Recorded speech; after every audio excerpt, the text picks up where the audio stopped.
Ito yung sinasabi ko mga kabilas, na kapag ikaw ay irresponsible sa iyong mga anak, walang anak na lilingon sa iyo pagdating ng araw. Hi, hi, hi! Ang pag-uusapan natin ngayon, ang may title na Tatay na Stroke na nawagan sa kanyang 3 anak. Ang episode na ito ay mula sa Rafi Talfo in Action. Ang pag-uusapan natin mga kabilas ay hango lamang ito sa title na aking napanood. Ang lahat na sasabihin ko ay hindi ukol doon sa kwento ng buhay nila. Dahil hindi naman natin alam kung ano yung totoong istorya. Kung ano yung side ng mga anak, dahil hindi naman nakapagsalita. At ang side lamang ng tatay ang ating narinig. So hindi tayo maari makapagbigay ng opinyon doon mga kabilas. Ngunit ang sasabihin ko sa inyo ay base lamang ito ng mga magulang na irresponsable. Lagi ko po sinasabi sa inyo sa aking live mga kabilas na kapag tayo mga magulang ay responsable sa ating mga anak, ay walang anak na tatalikod sa kanyang mga magulang. Dahil tayo mga magulang ay hindi bumabata, kaya tayo nagkaanak dito sa mundo para sila ang ating gabay at makakasama sa buhay. Paano na nga lang kung tayo mga magulang ay irresponsable sa ating mga anak?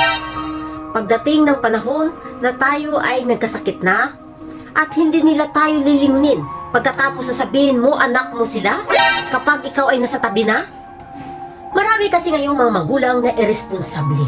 Mag-aanak-anak at pabayaan at iwanan. Pagdating ng panahon kapag sila ay nangangailangan, maalala nila ang kanilang mga anak. Kaya kapag ikaw ay magulang na irresponsable, wala kang karapatan humingi ng tulong sa iyong mga anak dahil niluwal mo sila dito sa mundo para pabayaan lang sila dito. Hindi nila hiniling sa iyo na ilabas mo sila dito. At pagdating ng araw ay pabayaan mo sila at pagdating ng araw at hihingi ka ng tulong sa kanila. Mostly kasi ngayon ang mga magulang ay responsable. Lalabas pa rin na masama ang mga anak. Kapag sila ay hindi lumingon sa mga magulang. Pagdating ng panahon, maalala mo ang iyong mga anak dahil nasa tabi ka na, may sakit ka na. Kapag hindi ka na nilingon ng iyong mga anak, sasabihin mo, irresponsable sila, masamang anak sila dahil pinabayaan ka? Nasaan ka ng mga panahon na lumalaki sila? Nangangailangan sila ng kalinga ng isang ama, isang magulang. Ngayon nagkasakit ka na, maalala mo na may anak ka? Nasaan ang iyong konsensya? Di ba mahirap, masakit sa pakiramdam na mayroon tayong mga anak na hindi tayo naalagaan? Hindi tayo nagabayan dahil tayo ay matanda na at may sakit na.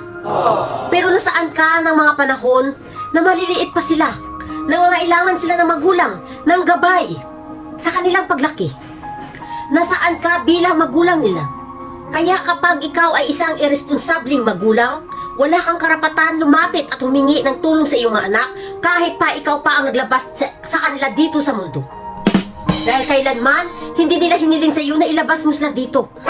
Kaya kayong mga irresponsableng magulang, wala kayong karapatan humingi ng tulong pagdating ng panahon sa inyong mga anak kapag kayo ay walang kwentang magulang.